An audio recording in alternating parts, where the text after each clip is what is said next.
So welcome in discover Rajasthan दोस्तों। देखो last lecture में हमने जो आंदोलन पढ़े थे, हमारा टॉपिक चल रहा है राजस्थान के किसान आंदोलन, जिनमें हमने बिजोलिया, बेगू, ठीक है, बूंदी के, ये अपने किसान आंदोलन कंप्लीट कर लिए थे। ठीक है, आज हम भरतपुर, अलवर और मारवाड़ के जो किसान आंदोलन है ये कवर करेंगे, और इससे नेक्स्ट 2 क्लासों में हमारा किसान आंदोलन टॉपिक कंप्लीट हो जाएगा अच्छे से।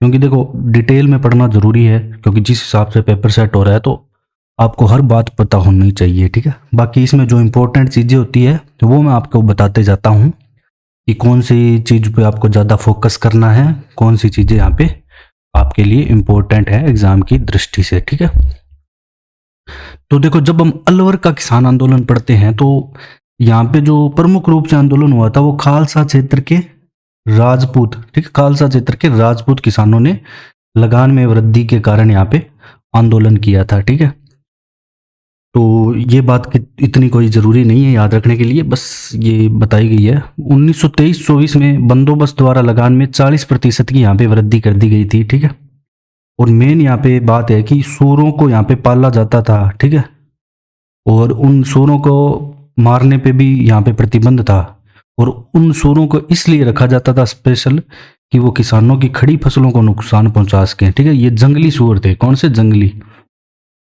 ये जंगली सूरों की जब भी बात आएगी तो वो अलवर किसान आंदोलन से संबंधित होंगे सिर्फ। ठीक है, तो ये प्रमुख कारण थे कि जो किसानों के आंदोलन करने के लिए, ठीक है, जो मतलब फिर अब क्या करते हैं कि जो राजपूत किसान हैं दिल्ली में अखिल भारतीय क्षत्रिय महासभा के अधिवेशन में जाते हैं 1925 में।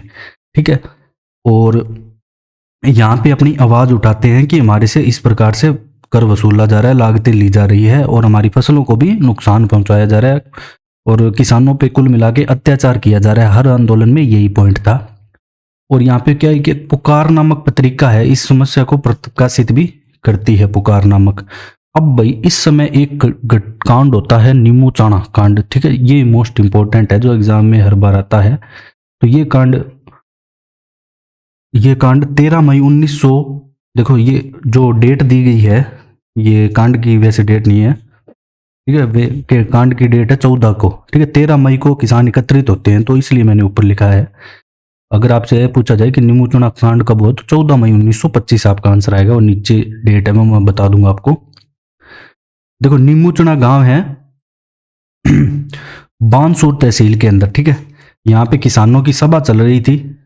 ठीक है, अब राज्य सरकार यहाँ पे क्या है कि पूरे गांव को घेर लेती है, और एक कमांडर होता है यहाँ पे छज्जू सिंह, इसका नाम याद रखना। ये गोली चलाने और गांव को जलाने का आदेश दे देता है। तो जो अब आपसे पूछा जाए कि नीमूचाणा हत्याकांड कब हुआ, 14 मई 1925 को। इसमें अनेक किसान मारे गए, ठीक है, और उनकी फसलों को भी नुकसान पहुंचाया गया।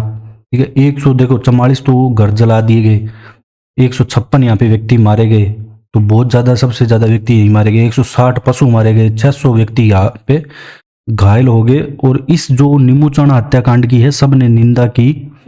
तरुण राजस्थान में इस घटना को प्रकाशित किया गया 31 तारीख को। ठीक है, ये याद रखना जरूरी नहीं है, आप बस नीमूचाणा हत्याकांड की 14 मई 1925 की डेट याद रखना। अब रियासत नामक एक अखबार है, इसकी तुलना जलियांवाला हत्याकांड से की। तो ये इंपॉर्टेंट हो जाता है कि इसकी तुलना जलियांवाला हत्याकांड से किसने की, तो वो आपका आंसर आएगा रियासत नामक एक अखबार ने। ठीक है, अब महात्मा गांधी, अब ये दोनों क्वेश्चन आते हैं एग्जाम में। ठीक है, ये भी बहुत बार आया हुआ महात्मा गांधी ने। देखो महात्मा गांधी ने तो इस हत्याकांड को जलियांवाला बाग से भी 2 गुना विभत्स, मतलब इससे भी अधिक निर्दय हत्याकांड बताया। ठीक है, और इसे संज्ञा जी किसकी, डायरिज्म डबल डिस्टिल्ड की। ठीक है, तो ये इंपॉर्टेंट है, डायरिज्म डबल डिस्टिल्ड की संज्ञा किसे दी गई, नीमूचाणा हत्याकांड को दी गई। ये आप याद रखना, नीमूचाणा हत्याकांड को डायरिज्म डबल डिस्टिल्ड की संज्ञा दी गई, महात्मा गांधी के द्वारा दी गई। ये भी, तो ये दोनों पॉइंट बहुत ज्यादा इंपॉर्टेंट हो जाते हैं एग्जाम की दृष्टि से। अब नीमूचाणा हत्याकांड की संज्ञा किसने दी, ठीक है, अब तीनों संज्ञा याद रखना, ये नाम रामनारायण चौधरी द्वारा दी जाती है। ठीक है, अब इसके द्वारा एक आयोग गठित किया गया, ये खुद ही दंगे करवाते हैं फिर आयोग। और देखो अध्यक्षता भी कौन कर रहा है यहाँ पे आयोग की, छज्जू सिंह जो यहाँ पे हमले करवाता है। इसके अलावा अन्य सदस्य लाला रामचरण व सुल्तान। ठीक है, ठीक है, ये लिपापोती कर देते हैं ये सरकार के साथ। अब जब भी आपसे पूछा जाए कि माधो सिंह, गंगा सिंह, गोविंद सिंह, इनको गिरफ्तार कर लिया गया था आंदोलन के समय, तो ये किससे संबंधित थे, तो ये अलवर किसान आंदोलन से संबंधित थे, माधो सिंह, गंगा सिंह और गोविंद सिंह, जब भी आपसे पूछा जाए। ठीक है, और जन हानि हुई एक, और ये क्या करते हैं आयोग कि जिसकी भी जान माल का नुकसान हुआ है उसे 128 रुपए का मुआवजा दिया जाएगा। और 18 नवंबर 1925 को राज्य ने पुराने बंदोबस्त के अनुसार लगान लगाने के आदेश, और यहाँ पे आंदोलन हो जाता है समाप्त। ठीक है, 24 में चला, 25 में समाप्त हो गया। लेकिन 25 में जो अपना नींबू चना हत्याकांड है उसकी डेट 14 मई 1925 आपको याद होनी चाहिए। ठीक है, 14 मई 1925। अब हम बात करेंगे भरतपुर किसान आंदोलन की। ये दो छोटे छोटे किसान आंदोलन है, इतना इनमें डीपली नहीं जाना अपने को, और ना ही है ये। अब देखो भरतपुर में कौन करता है, भरतपुर में राज्य में जो खालसा भूमि के अंतर्गत लंबरदार पटेल व्यवस्था विद्यमान थी यहाँ पे। ठीक है, ये क्या है कि लंबरदार पटेल ये कर इनसे भू राजस्व वसूल करते थे किसानों से, जो कि खालसा भूमि के अंतर्गत आती है। ठीक है, अब 1931 ईस्वी में भरतपुर में नया भूमि बंदोबस्त लागू कर दिया गया 1931 में, जिसमें के कुल उत्पादन का 1/3 लगान देना था। ठीक है, इसके अलावा देखो मलबा, पटेल, हका पटेल आदि और अन्य लगान लगा दिए। और इस जो आंदोलन था भरतपुर का, इसमें जो जो कर वसूलते थे लंबरदार वगैरह, वो किसानों के साथ ही थे, मतलब वो किसानों के पक्ष में थे, और वो अपनी बातें किसानों के, मतलब किसानों की जो बातें हैं लंबरदार, वो राजा के पास भी लेके गए, मतलब पत्र भी उन्होंने लिखे राज्य को कि ये क्या चल रहा है यहाँ पे सिस्टम। अब 23 नवंबर 1931 को किसानों ने स्टेट काउंसिल के पास लगान घटाने के संबंध में प्रार्थना पत्र भेजा। ठीक है, यहाँ पे कोई कार्रवाई नहीं होती है। ठीक है, अब क्या होता है, एक लंबरदार के नेतृत्व में 500 किसान जाते हैं काउंसिल पे। ठीक है, अब वो जो लंबरदार होता है उसका नाम होता है भोजी, याद रखना भोजी। इसके नेतृत्व में जाते 500 किसान, यहाँ पे भोजी को कर लिया जाता है गिरफ्तार। ठीक है, 9 महीने का यहाँ पे दिया जाता है इसे कारावास। ठीक है, लेकिन आंदोलन चलता रहा। फिर भी अंत में क्या हुआ कि आंदोलन, इन्होंने किसानों की बातों को काउंसिल 5 वर्ष तक टाल दिया, मतलब जो नया जो बंदोबस्त लाया गया था उसे 5 वर्ष तक स्थगित कर दिया गया अंत में, मतलब किसानों की यहाँ पे जीत होती है। अब आता है मारवाड़ राज्य में किसान आंदोलन। देखो मारवाड़ राज्य में 2-3 स्टेप में चला था किसान आंदोलन वैसे तो। अब 1922 में मारवाड़ राज्य में देखो बाली जिला आता है, जो कि पाली में है, वह गोडवाड़ जागीरों में भील और ग्रासियों ने मेवाड़ के एक ही आंदोलन से प्रभावित होकर समाज सुधार गतिविधियों के साथ लगान न अदा करने हेतु आंदोलन किया कि हम ये लगान बेगार जो भी है, जितने भी प्रकार के कर हैं हम नहीं देंगे, और ना ही दे पाते थे। ठीक है, उनके पास कुछ बचता भी नहीं था। अब 29 अक्टूबर 1923 को देखो मारवाड़ राज्य ने महापशुओं के मादा पशुओं के निर्यात पर जो मादा पशु है उनके निर्यात के प्रतिबंध को हटा दिया। ठीक है, ध्यान रखना, प्रतिबंध हटा दिया। प्रतिबंध हटाने से क्या हुआ कि किसानों के वहाँ पे दूध दही वगैरह जो भी है उनकी दिक्कत आने लगी, मतलब, और अधिकाधिक संख्या में वहाँ से पशु निर्यात होने लगे। ठीक है, और किसानों द्वारा इस चीज़ का विरोध किया गया, सबसे पहली बात यहाँ से स्टार्ट हुई। और यहाँ पे एक मारवाड़ हितकारिणी सभा का गठन होता है 1923 में। ठीक है, ये याद रखना है आपने को, ये सभाएं भी मैंने अलग से पढ़ाई है आपको। ठीक है, जो चांदमल सुराणा करता है। अब ये क्या कहता है कि मादा पशुओं के निर्यात पे प्रतिबंध रद्द करने हेतु पत्र भेजे थे इसने, ठीक है, राज्य को, कि इसको रद्द करो, निर्यात न किया जाए। वह किसानों व मारवाड़ हितकारिणी सभा ने जय नारायण व्यास के नेतृत्व में पटरियों पर लेटकर पशुओं के बाहर जाने के रोकने का भी यहाँ पे प्रयास करते हैं।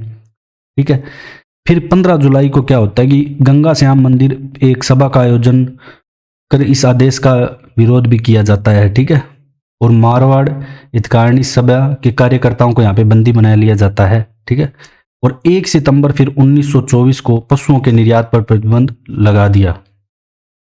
मतलब एक जो पॉइंट था इनका पशुओं का, मादा पशुओं के निर्यात का, तो इस पे यहाँ पे इनको सफलता मिल जाती है 1 सितंबर 1924 को। ठीक है, अब 1925 को सभी प्रकार के चारे की निकासी पे भी प्रतिबंध यहाँ पे लगा दिया गया, और आंदोलन को वो बढ़ता देख उद्देश्य घी व अनाज के निर्यात पे भी यहाँ पे प्रतिबंध लगा दिया गया। अब बात आती है 2900। अब वो जो मादा पशुओं का जो प्रतिबंध वहाँ पे हटाया गया था, वो मामला किसानों का सोल्व हो गया। अब 1929 में क्या है, मारवाड़ हितकारिणी सभा ने बेगार, लागबाग व अन्य लागतों दरों को लेकर आंदोलन प्रारंभ कर दिया। वे किसानों को जागरूक करना यहाँ पे प्रारंभ किया। ठीक है, मारवाड़ हितकारिणी सभा ने। और यहाँ पे 136 प्रकार की यहाँ पे लागतें थी। किसानों की समस्याओं को उजागर, प्रशासन की कमियों के बारे में बताया।